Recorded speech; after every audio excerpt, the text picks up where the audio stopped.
Innallaha ghafurur rahim.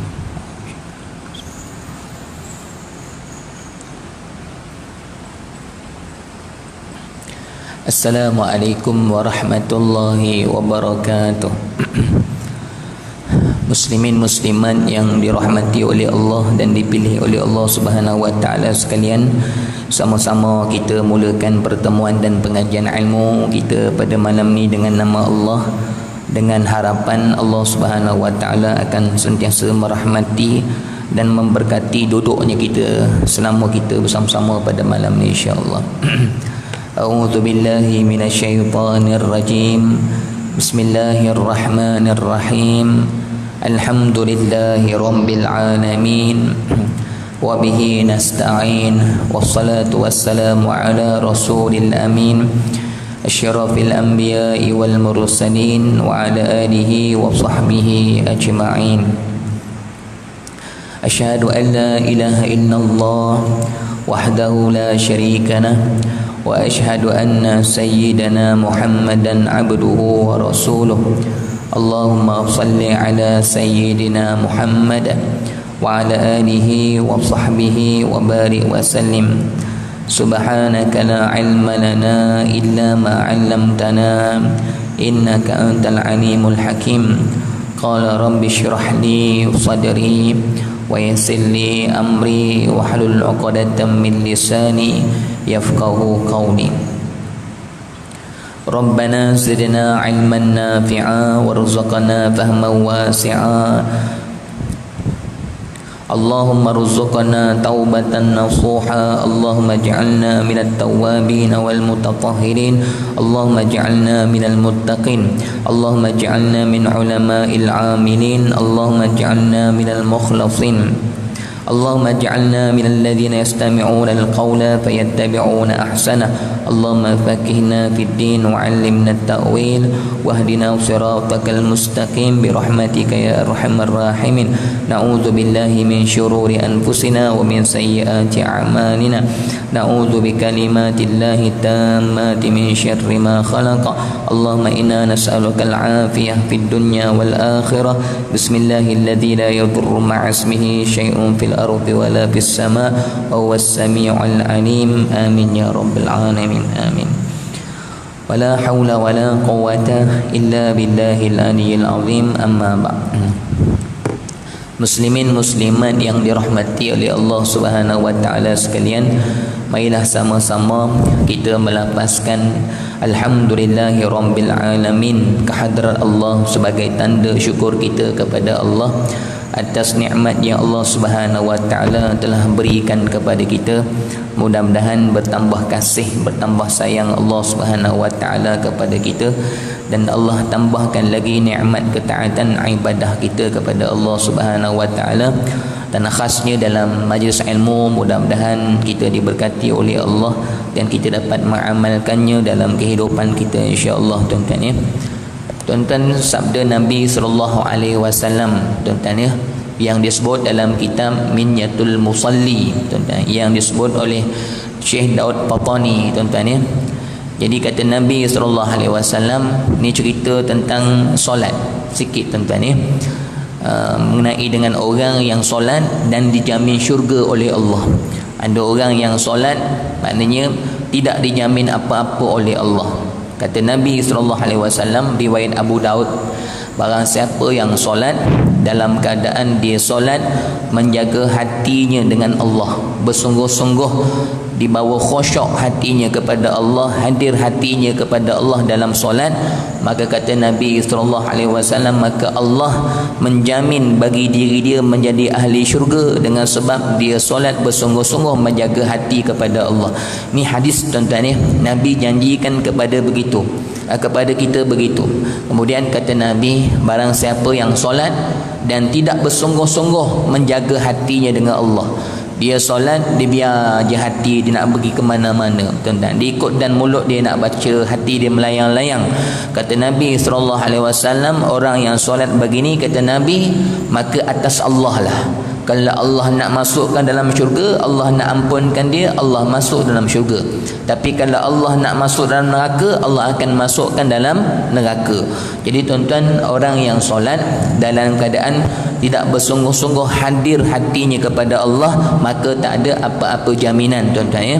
Sebab tu tuan-tuan, kita boleh melihat orang ahli syurga lagi dekat dunia, kita boleh lihat tuan-tuan ya, sifat-sifat ahli syurga itu dekat dunia dah boleh lihat lagi tuan-tuan ya. Jadi tuan-tuan, orang yang solat dalam keadaan sungguh-sungguh jaga hati dengan Allah, itulah di antara sifat-sifat ahli syurga. Bahkan tuan-tuan, Allah Subhanahu wa taala tidak akan menjadikan seseorang itu khusyuk dalam solatnya, melainkan memang kerana Allah inginkan dia masuk syurga Allah Subhanahu wa taala. Maka antara sebab musababnya Allah akan menjadikan dia solat dalam keadaan khusyuk tuan-tuan ya. Sebab tu orang yang beriman itu solatnya, kata Allah dalam Al-Quran, qad aflahal mu'minun, sesungguhnya bahagia bagi orang beriman yang mana mereka solat dalam keadaan hatinya khusyuk kepada Allah. Tidaklah Allah menjadikan seseorang itu bersungguh-sungguh menjaga hatinya dalam solat, melainkan memang Allah Subhanahu wa taala nak menjanjikan syurga untuk orang ni tuan-tuan ya. Kalau Allah tak nak dia masuk syurga, sebab tu Allah biarkan dia solat dalam keadaan Allah tidak mengambil hatinya untuk tertumpu kepada Allah. Jadi tuan-tuan, usahalah solat dengan membawa hati kepada Allah Subhanahu wa taala gitu tuan-tuan ya. Baik tuan-tuan, sedikit saya nak kongsikan kata-kata Sayyidina Ali karramallahu wajhah tuan-tuan ya. Baik tuan-tuan, kata-kata Sayyidina Ali ni menarik juga tuan-tuan ya, untuk kita pegang dan kita amalkan tuan-tuan ya. Sayyidina Ali karramallahu wajhah, boleh juga kita sebut Sayyidina Ali radhiyallahu anhu, dua-dua boleh, tak ada masalah tuan-tuan ya. Karramallahu wajhah, kerana Sayyidina Ali sepanjang hidupnya tidak pernah mukanya menyembah berhala tuan-tuan ya. Sebab tu karramallah maksudnya Allah telah memuliakan wajah, muka dia, wajah muka Sayyidina Ali nah. Jadi sebab Sayyidina Ali ni dia tak pernah guna muka dia untuk sujud kepada berhala, maka sebab tu Sayyidina Ali disebut karramallahu wajhah. Ramai lagi sahabat-sahabat lain yang tuan-tuan Islam daripada waktu kecil dan tak pernah menyembah berhala. Kenapa sahabat lain tak dipanggil karramallahu wajhah?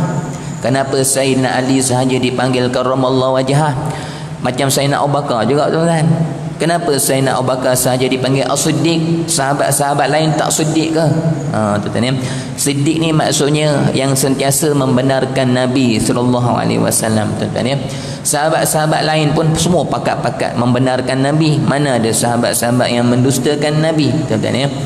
Digelar begitu kerana keutamaan. Tuan-tuan, kerana keutamaan bukan makna sahabat-sahabat lain tidak membenarkan Nabi. Semua sahabat bersifat as-siddiq, tetapi oleh kerana keutamaan Sayyidina Abu Bakar membenarkan Nabi itu lebih daripada sahabat-sahabat yang lain, maka diberi keutamaan as-siddiq itu kepada Sayyidina Abu Bakar tuan-tuan. Begitu juga karramallahu wajhah pada Sayyidina Ali, kerana diberi keutamaan lebih kepada Sayyidina Ali, kerana mulianya Sayyidina Ali lebih daripada sahabat-sahabat yang lain gitu tuan-tuan.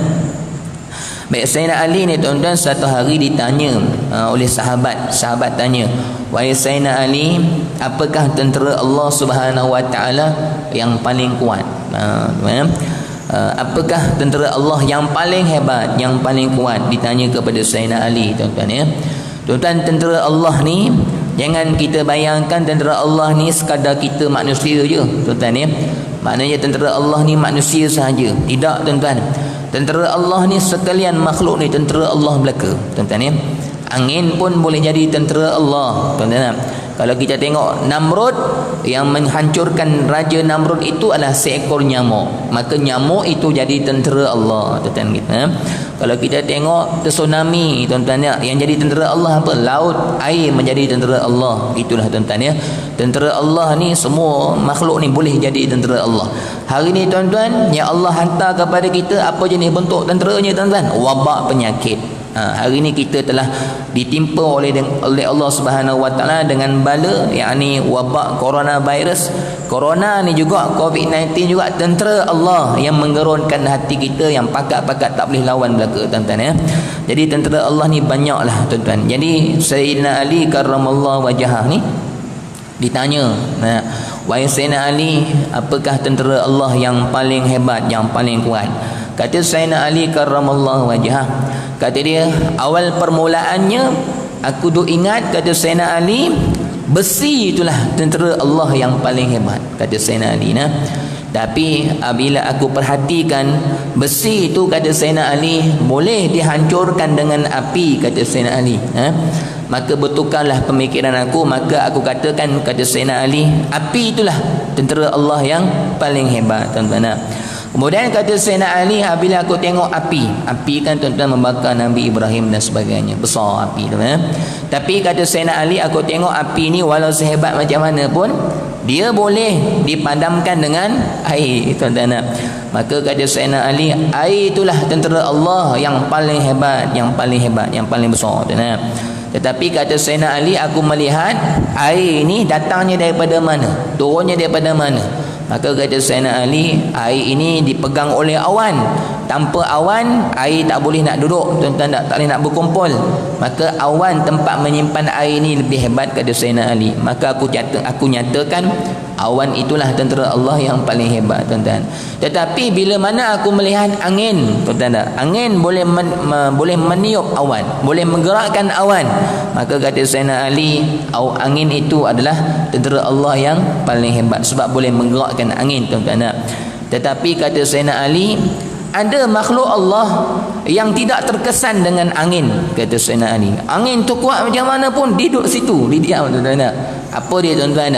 Maka kata Sayyidina Ali, gunung itu lagi hebat. Gunung yang besar ni, tuan-tuan, yang orang kata apa, yang duduk diam di atas bumi ni, tuan-tuan, tak bergerak kalau angin tiup hebat macam mana pun, tuan-tuan. Tuan-tuan tengok gunung ganang yang besar ni, tuan-tuan, wal jibala autada, tuan-tuan. Satu hari tuan-tuan akan tengok gunung ni, bukan kita lah, tuan-tuan, dekat-dekat kiamat, orang yang menghadapi kiamat, gunung ni Allah akan cabut daripada bumi ni. Gunung ni sebagai paku-paku bumi, tuan-tuan, dia akan terbang, disebut dalam Al-Quran, dia akan menghempap manusia-manusia pada hari kiamat. Itulah hebatnya kekuasaan, kebesaran Allah pada hari kiamat. Sebab tu, tuan-tuan, hari kiamat ni dahsyatnya, orang yang mengandung pun gugur anaknya ketika itu. Tapi orang-orang beriman dia tak hadapi, tuan-tuan. Orang-orang yang menghadapi kiamat ni hanya orang-orang yang dah tak sebut nama Allah dah, dalam hatinya tak ada iman langsung dah. Maksudnya orang-orang yang menghadapi kiamat ni hanya orang-orang kafir, orang-orang yang jahat sahaja, tuan-tuan kita. Jadi nak cerita di hari kiamat itulah berlakunya, tuan-tuan. Maka kata Sayyidina Ali, gunung itu adalah lebih hebat, kata Sayyidina Ali, sebab angin tak boleh menggerakkan dia. Kemudian kata Sayyidina Ali, gunung yang besar yang hebat tu pun rupanya tak hebat. Ada juga yang boleh menghancurkan dia, tuan-tuan. Siapa yang boleh menghancurkan gunung ni, tuan-tuan? Kata Sayyidina Ali, yang boleh menghancurkan gunung adalah manusia. Maka manusia tu hebat, tuan-tuan.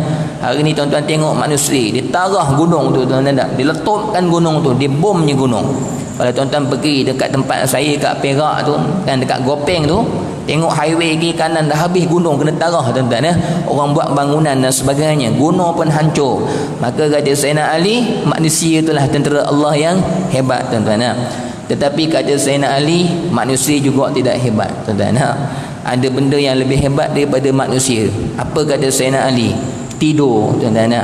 Tidur lebih hebat daripada manusia. Sebab, tuan-tuan, tidur ni bila seorang manusia itu datang rasa ngantuk dia akan tidur, dia akan lemah, dia akan tidur, tuan-tuan. Jadi makna kata Sayyidina Ali, tidur itu lebih hebat daripada manusia. Dalam kuliah pun kadang-kadang tidur, tuan-tuan. Maknanya tak tahan tidur, tuan-tuan. Tidur boleh mengalahkan kita. Ngantuk tak boleh. Bawa kereta boleh accident dan sebagainya. Maka kata Sayyidina Ali, tidur itu lebih hebat daripada manusia. Manusia kalah dengan tidur, tuan-tuan. Nak bangun tahajud tak boleh, tuan-tuan, sebab ngantuk, tak mampu nak bangun tahajud, tuan-tuan. Kemudian kata Sayyidina Ali karramallahu wajhah, tidur itu ada juga yang boleh melawannya, tuan-tuan. Apa dia? Resah gelisah dalam hati manusia. Maka resah gelisah lebih hebat daripada tidur, tuan-tuan. Sebab kata Sayyidina Ali, bila orang ni ngantuk macam mana pun, tapi hati dia kalau ada masalah, resah gelisah, dia takkan boleh tidur, tuan-tuan. Kadang-kadang seminggu tak boleh tidur. Kenapa tak boleh tidur? Allah, masalah, runsing, hati runsing, tak lena. Tak lena tidur, maknanya mata tak lelap, tuan-tuan. Sebab resah gelisah, kata Sayyidina Ali. Maka kata Sayyidina Ali karramallahu wajhah, resah gelisah ni datang daripada mana? Duduk dekat mana? Maka duduk dekat hati. Kata Sayyidina Ali, maka hati itulah lebih hebat, kerana dia yang menyimpan sifat resah gelisah tu. Macam kita kata hujan tadi tuan-tuan, maka awan itu hebat kerana awan yang menghimpunkan hujan. Maka hati yang menghimpunkan resah gelisah, maka hati itulah yang hebat, kata Sayyidina Ali. Dan kata Sayyidina Ali yang terakhir, maka hati itu akan hebat dengan Allah Subhanahu wa taala, akan tenang dengan Allah apabila dia sentiasa berzikir kepada Allah. Maka tuan-tuan, kata Sayyidina Ali, mulai pada hari ini aku yakin dan aku faham, aku tahu tidak ada tentera Allah yang paling hebat di atas muka bumi ini melainkan hati yang sentiasa zikrullah. Tuan-tuan kita Jadi tuan-tuan, maknanya hati yang hebat, tentera Allah yang hebat di atas muka bumi ini adalah hati-hati orang-orang yang beriman, yang sentiasa ingat kepada Allah. Itulah tentera Allah yang paling hebat, tuan-tuan. Jadi tuan-tuan, jadikan hati kita sentiasa ingat kepada Allah. Jangan ingat kepada Allah berwaktu, jangan ingat Allah berangka. Lepas subuh ingat Allah, lepas tu Allah tak ke mana. Jangan, tuan-tuan. Jangan ingat Allah berangka berapa, 5,000, 10,000, lepas tu dah tak zikir dah, tuan-tuan. Dia tuan-tuan, sebenarnya kalau kita tengok kepada tarikat ni tuan-tuan, dia ada bilangan kan. Sebut Allah 1,000, tuan-tuan, istighfar 100. Sebenarnya bilangan angka tu untuk disiplinkan kita sahaja, tapi bukan bermaksud bila sudah cukup kita ingat Allah dengan cukup bilangan tu cukup dah, kita tak ingat Allah dah. Tak betul, tuan-tuan. Nak disiplinkan supaya maintain ibadah kita setiap hari sekurang-kurang istighfar kita 100. Maksudnya tu sekurang-kurangnya, bukan lepas tu tak istighfar dah, bukan lepas tu lupa pada Allah dah, tuan-tuan. Pertama, nak disiplinkan diri kita. Yang kedua, ulama kata bilangan-bilangan angka yang kita zikir itu untuk kita runningkan enjin hati kita, untuk start tau. Nak bagi start, nak bagi jalan tu. Bila hati sudah ingat Allah 1,000 pagi, istighfar dah buat dan sebagainya, jadi lepas tu nak bagi jalan terus. Itu nak starting je, bukan maksudnya dah start mati dah. Jangan gitu. Jadi tuan-tuan, ingat Allah ni jangan berwaktu, jangan berangka 24 jam. Sepanjang masa hadirkan hati untuk sentiasa ingat kepada Allah Subhanahu wa taala, tuan-tuan ya. Nak ingat apa ustaz? Sebut Allah banyak-banyak. Allah, Allah, Allah, Allah. Di mana-mana sahaja hadirkan hati, sebut Allah banyak-banyak. Tuan-tuan, hati kita bila banyak sebut Allah, dekat dengan Tuhan, Allah kasih. Tuan-tuan gitu Tuan-tuan ingatlah. Ni saya sebut 4. Barang siapa yang menjaga hatinya, membersihkan hatinya dengan Allah, tuan-tuan ya. Barang siapa yang membaiki hatinya dengan Allah, berarti dia sedang membaiki hubungannya dengan Tuhan. Siapa yang membaiki hatinya dengan Allah, berarti dia sedang membaiki hubungannya dengan Allah. Barang siapa yang sedang membaiki hubungannya dengan Allah, berarti dia sedang membaiki kehidupannya dunianya. Kehidupannya sedang dibaiki, tuan-tuan ya.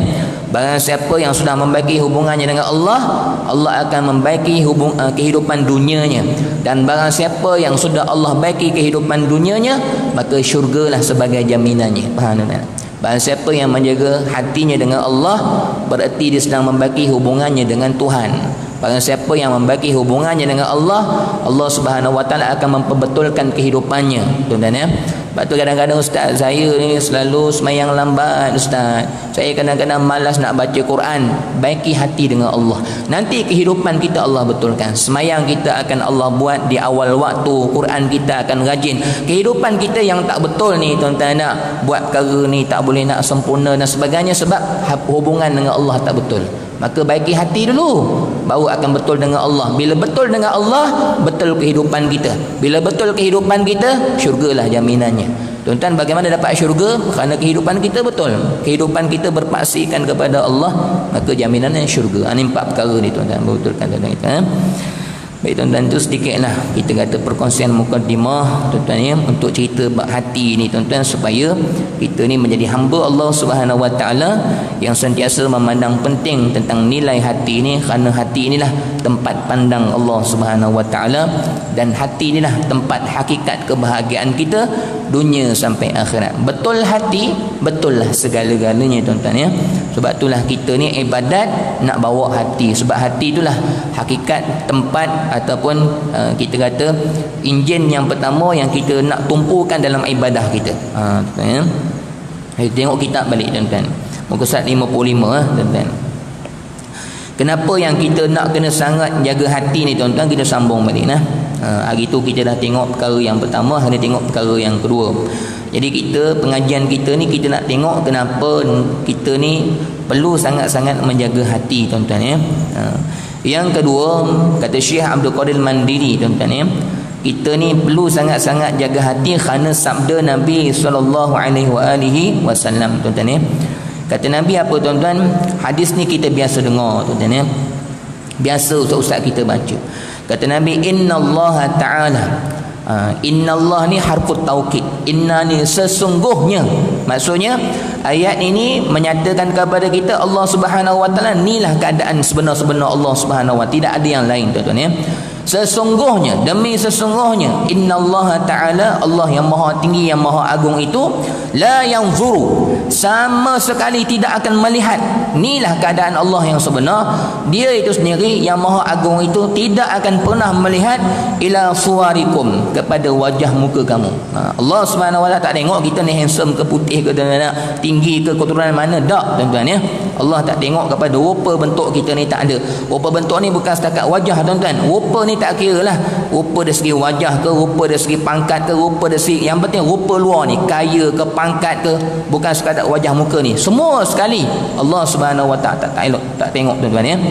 Wa absyarikum, wa absyarikum ni maksudnya akan segala bentuk tubuh badan kamu lah tuan-tuan ya, tinggi ke, taf ke, apa sajalah tuan-tuan ya.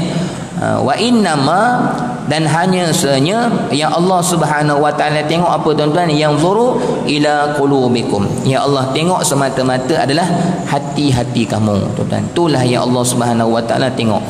Dalam hadis yang lain tuan-tuan, dalam riwayat yang lain Nabi SAW menambah, ada riwayat lain tuan-tuan ya, wa innama yanzuru ila qulubikum wa a'malikum. Ada tambah wa a'malikum nah. Hanya sahaja yang Allah Subhanahu wa taala tengok itu ialah hati kamu dan amal ibadah kamu. Tu yang Allah Subhanahu wa taala tengok. Maknanya mulia atau tak mulia kita dengan Allah adalah bergantung sejauh mana hati kita itu ada Allah. Dalam hati kita tu ada Allah tuan-tuan ya. Jadi tuan-tuan, sebab tu kita ni kalau nak Allah sayang kita, kita kena berbetulkan hati ni tuan-tuan. Hidupkan hati ni sepanjang masa. Hari ni tuan-tuan, kita tanya hati kita. Hati kita ni dah banyak apa dalam jiwa kita ni? Adakah banyak zikrullah? Adakah banyak ingat kepada Allah? Ataupun hati kita banyak benda-benda lain? Tuan-tuan, kalau hati ini banyak masuk perkara-perkara lain, maka akan jauhlah kita dengan Allah walaupun kita solat tuan-tuan ya. Sebab tu tuan-tuan, kata Nabi SAW kepada Sayyidina Abu Bakar As-Siddiq radhiyallahu anhu, kata Nabi pesan kepada Sayyidina Abu Bakar, wahai Abu Bakar, ingatlah kamu pesan aku. Apa dia? Kata Nabi, tinggalkan hati kamu, kosongkan hati kamu untuk Allah. Maksudnya kosongkan, jangan ada selain daripada Allah. Kalau ada, kosongkan, tinggalkan hanya untuk Allah Subhanahu wa taala tuan-tuan ya. Jadi hati tuan-tuan tu pastikan dalam dia tujuan kita ada Allah Subhanahu wa taala. Keikhlasan kita hanya kepada Allah, bukan kepada makhluk dan sebagainya tuan-tuan ya.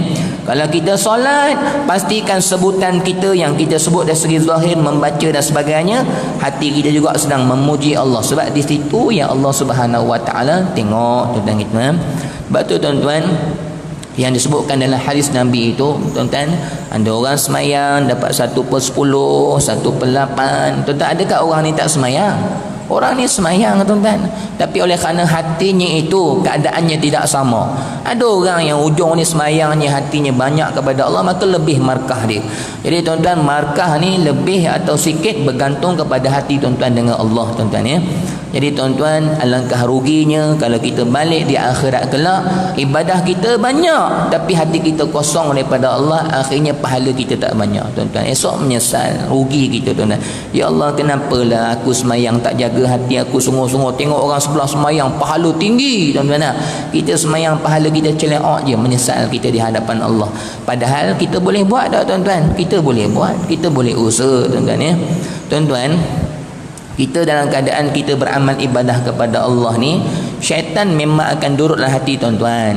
Yang tu memang kerja dia tuan-tuan, fitrah dia dah, syaitan ni tuan-tuan ya. Dia tak akan biarkan tuan-tuan dalam keadaan tuan-tuan beramal ibadat, hati tuan-tuan ingat Allah. Dia tak akan benarkan yang tu.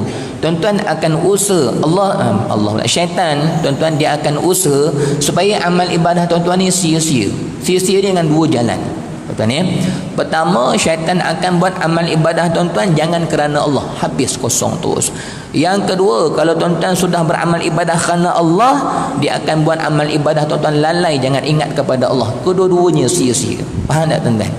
Pertama, dia buat tak ikhlas teruslah. Jadi syaitan ni tuan-tuan, bila kita buat ketaatan, dia usaha supaya ketaatan ni rugi, tak mendatangkan kesan kepada kehidupan kita tuan-tuan.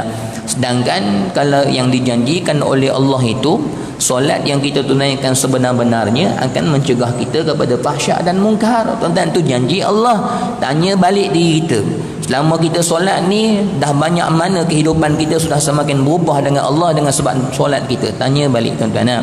Kalau maknanya kalau kita solat ni dalam keadaan hati kita masih tak suka nak ingat kepada Allah, contohnya hati kita masih banyak kelalaian dunia dan sebagainya tuan-tuan, kalau begitu kena muhasabah balik keadaan solat kita dengan Tuhan tu. Kenapa solat kita itu tidak membuahkan hasil sehingga hati kita sepatutnya semakin kasih dan semakin cinta kepada Allah? Sepatutnya tuan-tuan, semakin kuat ibadah kita, semakin banyak zikir kita, semakin kita kasih kepada Allah lebih segala-galanya. Semakin kita cinta ke akhirat lebih daripada cinta ke dunia, semakin berubah akhlak kita. Kalau tak berlaku begitu tuan-tuan, maka kena balik kepada hati kita. Mungkin ibadah kita, hati kita dalam keadaan tidak benar-benar hadir tuan-tuan, dia kosong. Maka bila dia kosong, sebab tu ibadah kita tidak memberi kesan kepada roh kita tuan-tuan kita. Jadi khusyuk tu sangat-sangatlah penting tuan-tuan kita. Jadi akhirat esok kalau kita beramal ibadat dalam keadaan biar hati kita lalai, esok di akhirat kelak jadi rugi lah, jadi rugi tuan-tuan ya. Jadi tuan-tuan, dalam keadaan tuan-tuan mujahadah, dalam keadaan ibadah zahir kita lakukan, hati kita ni mujahadah nak hadir tuan-tuan, mujahadah tu dibayar oleh Allah. Jangan risau tuan-tuan. Kadang-kadang kita penat ustaz, nak bawa khusyuk tak mari-mari, tak hadir-hadir. Tuan-tuan jangan rasa penat, Allah bayar kepenatan tu tuan-tuan ya. Jadi dalam keadaan usaha tu, Allah tahu susah payah kita tu jaga hati untuk dia tuan-tuan. Dan tuan-tuan, saya selalu ulang perkara ni juga tuan-tuan. Macam kita datang masjid surau ni tuan-tuan, ni ada pakai jubah, pakai berjamayu, pakai songkok tuan-tuan. Ada tak perasaan kita malu sama manusia? Tak boleh lari, mesti ada. Saya pun kadang-kadang ada perasaan gitu. Aku ni ustaz mengajar tasawuf, takkan nak pakai t-shirt yang datang surau kan, datang masjid. Jadi kena pakai begini. Kadang-kadang kat rumah kita tak pakai macam ni. Jadi kita datang masjid ni ada terlintas juga perasaan hati kita, orang tengok kita, malu kita dengan pakaian kita nak kena bersih, tak nak pakaian yang kata apa kedut-kedut. Kita ada rasa malu dengan manusia. Kita datang masjid ni tuan-tuan nak bawa pakaian yang indah-indah dan sebagainya. Tuan-tuan, dalam keadaan begitu, kenapa bila kita angkat takbir kita tak rasa malu? Allah tengok hati kita yang lari tak ingat kepada Allah. Faham tak? Tuan-tuan ya? Datang masjid malu dengan pakaian dan sebagainya, tapi bila menyembah Allah tak rasa malu. Allah tengok hati kita ni lari lalai tak ingat kepada Allah tuan-tuan ya. Sebab tu kadang-kadang tanpa kita sedar, kadang-kadang perasaan kita ni meraihkan pandangan manusia lebih kita besarkan daripada kita rasa sensitif dengan pandangan Allah kepada hati kita. Nak tuan-tuan, pandangan Allah kita tak kisah sangat, pandangan manusia nak jaga sangat. Malulah gini dan sebagainya tuan-tuan. Jadi sebab itulah tuan-tuan, insya-Allah kita bila angkat takbir ni kita rasa Allah tengok dekat sini tuan-tuan. Sebab tu bila tuan-tuan beramal ibadah kepada Allah, tak kiralah baca Quran ke, zikir bersama imam lepas semayang ke, tuan-tuan kena hidupkan maqam ihsan. Kena ada maqam ihsan tuan-tuan. Kalau tak ada maqam ihsan ni, kita akan beramal ibadat sekadar buat gitu sajalah tuan-tuan. Ingat, bila kita buat ibadat, tak kiralah sedekah ke, di mana-mana pun, apa jenis bentuk ibadat pun, haji ke, umrah ke, mesti ada ihsan. Apa itu ihsan tuan-tuan? Bila tuan-tuan beramal ibadat, tuan-tuan kena rasa yang bila tuan-tuan sebut nama Allah, Allah sedang tengok tuan-tuan. Tu maqam ihsan. Ihsan ni anta'budallah ka'annaka tarah. Bila kita menyembah Allah, kita seolah-olah rasa memang Allah ada depan kita. Kalau semayang ni kita rasa kita sedang berjumpa dengan dia. Tuan-tuan, tuan-tuan, Orang-orang yang tuan-tuan hormat, apa perasaan kita kalau jumpa dengan orang yang kita hormat? Kalau kita ada bos, manager ke, orang yang tuan-tuan hormat lah tuan-tuan nak. Bila kita kata bos nak panggil ni, nak jumpa, kita rasa macam mana bos nak jumpa aku? Apa perasaan kita? Kita rasa takut, kita rasa bersedia dan sebagainya tuan-tuan nak. Adapun ada guru-guru yang tuan-tuan hormat, tuan-tuan nak. Ustaz Isyam nak jumpa, kenapa ustaz nak jumpa aku ni kan? Kita mula rasa lain. Dan kita nak jumpa tu dalam keadaan kita bersedih. Sebab apalah bos panggil aku ni tuan-tuan nak. Kita ada perasaan begitu jumpa dengan manusia. Maka kita kena ada perasaan begitu juga jumpa dengan Allah Subhanahu Wa Taala. Malu dengan dia, berdiri di hadapan dia dalam keadaan rasa takut dan sebagainya tuan-tuan gitu. Jadi tuan-tuan kena ada maqam ihsan. Kalau tuan-tuan baca Quran ni, tuan-tuan sedang baca ni rasa sungguh-sungguh Allah Subhanahu Wa Taala sedang mendengar bacaan kita tuan-tuan ya. Kata Nabi, kalau tak mampu kita rasakan yang Allah berada depan kita, kita memang kena yakin 100% yang bila kita mana kita beramal ibadat memang Allah sedang tengok kita tu. Itu memang semua orang boleh buat. Faham tak tuan-tuan? Kalau kita tak boleh rasa Allah depan kita, rasa yang kedua. Apa rasa yang kedua?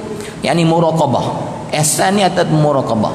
Muraqabah ni apa dia tuan-tuan? Muraqabah ni kita beramal ibadat rasa diawasi oleh Allah. Kan kita sebut nama dia, Allahu Akbar, Subhan, Astaghfirullahalazim. Tuan-tuan, kita baca kalam-kalam dia dan sebagainya. Maka bila dia tengok kita ni, kita malu dengan dia dan kita buat yang terbaik untuk perhatian Allah Subhanahu Wa Taala. Kalau kita boleh buat yang terbaik untuk pandangan manusia, kenapa kita tak buat yang terbaik untuk pandangan Allah? Gitu tuan-tuan ya. Kadang-kadang nak pergi kenduri, pakaian yang terbaik, minyak wangi yang wangi dan sebagainya. Sebab orang nak tengok, orang nak jumpa dengan Allah. Allah tengok mana? Hati, buat yang terbaik, hati yang terbaik dengan Allah. Lari tak apa tuan-tuan ya. Yang penting dalam pengajian tasawuf ni, hati inilah yang sentiasa kita hidupkan sebab di situlah pandangan Allah tuan-tuan ya. Tuan-tuan, barang siapa yang membesarkan pandangan Allah dengan dia menjaga hati, dia tahu Allah tengok hati dia, besarkan Allah. Tuan-tuan, maksudnya diraikan Allah sungguh-sungguh, Allah akan raikan doa-doa dia, Allah akan raikan hajat-hajat dalam kehidupan dia tuan-tuan. Allah akan besarkan segala permintaannya. Yakinlah tuan-tuan. Lepas tu wali-wali Allah ni, mereka angkat tangan mudah Allah terima doa mereka.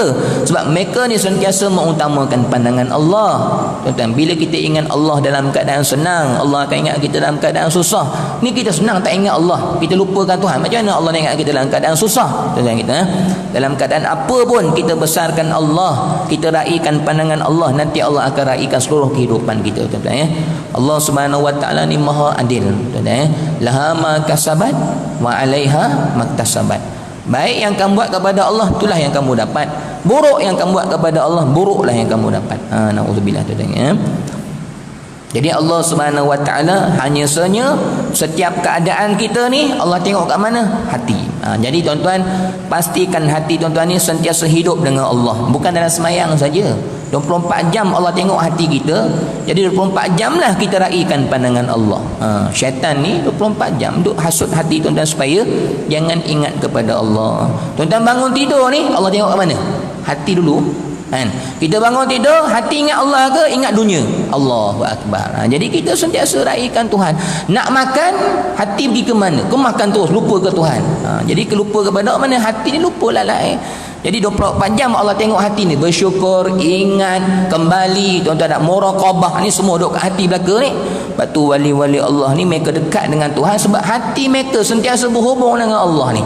Makan ingat Tuhan, berjalan ingat Tuhan, sampai masjid ingat Allah. Hati ni sentiasa ada Allah. Gitu tuan-tuan ya. Jadi tuan-tuan, wali-wali Allah ni hebat kat mana? Hebat kat hati dia. Semayang dia sama dengan kita kan? Sama semayang dia. Tuan-tuan, semayang 4 rakaat dia 4 rakaat juga. Semayang lama sama, tapi apa beza dia? Hati dia beza. Dia semayang dalam keadaan takut kepada Allah, kita semayang hati kita ke mana? Dia semayang dalam keadaan rindu ke Tuhan, kita semayang hati kita ke mana? Ini yang ni terbiah, kena mujahadah tuan-tuan ya. Hati ni kalau kita sentiasa bersihkan dia, hidupkan dia dengan Allah, lama-lama dia akan mencapai makam tu lah. Hati ni dia martabat dia semakin naik, semakin naik, semakin naik Kalau tuan-tuan tanya saya, Ustaz, kenapa hati saya tak sungguh-sungguh kepada Allah? Jawapannya banyak dosa lagi tu. Ustaz, kenapa saya semayang, saya rasa tak ada sungguh-sungguh nak bawa hati kepada Allah? Banyak lalai lagi. Kena banyak taubat lagi tuan-tuan ya. Tu panggil hati belum hidup. Tuan-tuan ya. Kalau hati hidup, dia akan usaha nak bawa begitu Maka tuan-tuan, inilah pengajian tasawuf tuan-tuan ya. Nak bawa sungguh-sungguh hati kepada Allah. Soalnya kata Syekh Abdul Qadir Mandili, maka jantung itu tempat tilik Allah Subhanahu Wa Taala tuan-tuan ya. Tu yang esok di akhirat kelak tuan-tuan, badan kita ni hancur, tapi yang balik apa? Hati ni akan balik kepada Allah. Ni yang akan kekal sampai kepada Allah ni. Mata kena makan ulat, dan tubuh badan kena makan daging. Yang bawa pada Allah ni apa yang terkesan kepada hati tuan-tuan. Tuan-tuan, zikir tuan-tuan habis tak? Zikir kita tadi habis tak? Habis tak? Solat habis tak? Habis. Habis tu apa yang kita nak bawa kepada Allah? Kesan solat tadi. Ada tak kesan solat tadi dalam hati kita? Ada kalau kita khusyuk tadi. Tapi kalau kita lalai tadi, tak ada kesan, maka tak ada kesan itulah bawa balik kepada Allah. Tuan-tuan ya. Sebab tu tuan-tuan, ibadat ni habis, ambil kesan ibadat tu, kekalkan kesan tu dalam hati tuan-tuan. Sebab kesan tu yang Allah nak tengok di akhirat kelak. Kesan apa? Kesan hadir hati khusyuk, takut kepada Allah tu. Yang tu yang kita nak persembahkan kepada Allah nah. Cahaya ibadah tu yang akan kita sembahkan kepada Allah. Sebab tu di akhirat kelak Allah Subhanahu Wa Taala menyatakan cerita pasal hati tuan-tuan ya. Hari yang tidak ada manfaat anak pinak dan harta benda, Allah tak pandang dah hari akhirat esok. Harta kamu banyak mana, Allah tak pandang dah. Yauma la yanfa'una malun wala banun illa, satu je. Selamat esok di akhirat satu je. Man atallah, mereka yang datang kepada Allah apa? Bukan dengan bijasadin sahihin, dengan jasad yang sihat, bukan. Allah tak kata gitu. Bukan dengan amal yang banyak tak. Allah sebut satu je. Illa man atallaha biqalbin salim, dengan hati yang sejahtera. Apa maksud hati sejahtera? Hati yang sejahtera ni tuan-tuan, hati yang sejahtera daripada segala dosa, hati yang sejahtera daripada sekalian dunia, hati yang sejahtera selain daripada Allah. Tu orang yang balik kepada Allah. Hati yang sejahtera itulah hati yang selamat di hadapan Tuhan tuan-tuan. Jadi tuan-tuan, hakikatnya tugas utama tuan-tuan di atas muka bumi ni jaga apa tuan-tuan? Jaga ni ya sebenarnya. Itulah amanah kita paling besar kan? Amanah sebagai khalifah Allah, menjaga tempat perhatian Allah ni. Kerana di sini tempat segala-galanya. Pintu makrifat, pintu iman, pintu sifat mahmudah, pintu kasih sayang, semua kat sini belaka. Pintu khusyuk, semua kat sini. Buka yang ni, buka yang ni. Bila ni bersih, masuk segala-galanya. Nanti kat depan nanti dia akan beritahu tuan-tuan ya. Inilah rahsia kejayaan kita yang sebenar-benarnya tuan-tuan ya. Maka jantung itu tempat tilik Allah Ta'ala. Tuan-tuan, hati ni tempat Allah duk tengok sepanjang masa tuan-tuan ya. 24 jam ni Allah duk tengok ni tuan-tuan ya. Maka tiada patut bagi kita menghiasi muka kita yang ia tempat tilik manusia, dan kita biarkan jantung kita kotor. Allahu Akbar. Ni lah perangai manusia akhir zaman ni tuan-tuan nak. Kata Syekh Abdul Qadir Mandili apa? Kita ni tak patut jaga sangat, hias muka kita sangat tempat tilik manusia, bahkan kita biarkan hati kita ni kotor, sedangkan hati ni tempat tilik Allah Subhanahu Wa Taala. Malu sepatutnya kita tu. Kita ni rambut panjang potong-potong nanti orang kata buruk hodoh. Kita malu. Rambut panjang sikit je dah sensitif dah dengan Tuhan. Syekh Abdullah kata apa? Kita kadang-kadang kotor kat baju ni titik je, tu pun kita dah rasa risau sangat. Tapi hati kita buat dosa setiap hari, tengok TV tak rasa takut dengan Allah Subhanahu Wa Taala. Buat dosa setiap hari, berhubungan dengan dosa tak rasa malu, tak rasa sensitif dengan pandangan Allah. Sensitif dengan Allah tak ada. Tapi dengan manusia sikit pun hal tak boleh. Allahu Akbar tuan-tuan. Esok akhirat manusia ke tolong kita. Yang kita besar sangat pandangan manusia sampai kita tak besarkan pandangan Allah. Esok yang kita nak balik-balik kepada Allah. Gitu tuan-tuan ya. Salah ke Ustaz kita nak malu dengan manusia? Tak salah. Tapi jangan sampai kita malu kepada manusia lebih besar daripada kita malu dengan Allah. Itu yang salah. Maksudnya kita kalau betul-betul cintakan Allah, Allah lebih kita besarkan, lebih segala-galanya. Itulah muhasabahnya tuan-tuan. Kata Nabi SAW, tak sempurna iman kamu sampai kamu mengasihi Allah dan Rasul lebih segala-galanya. Jadi gitulah tuan-tuan ya. Tuan-tuan, yang ni kita kena amalkan. Yang ni kita kena usaha tuan-tuan. Kalau tak usaha tak jadi. Dalam kuliah ni dengar, ambil note, bawa dalam kehidupan kita. Ingat apa yang kita belajar tuan-tuan.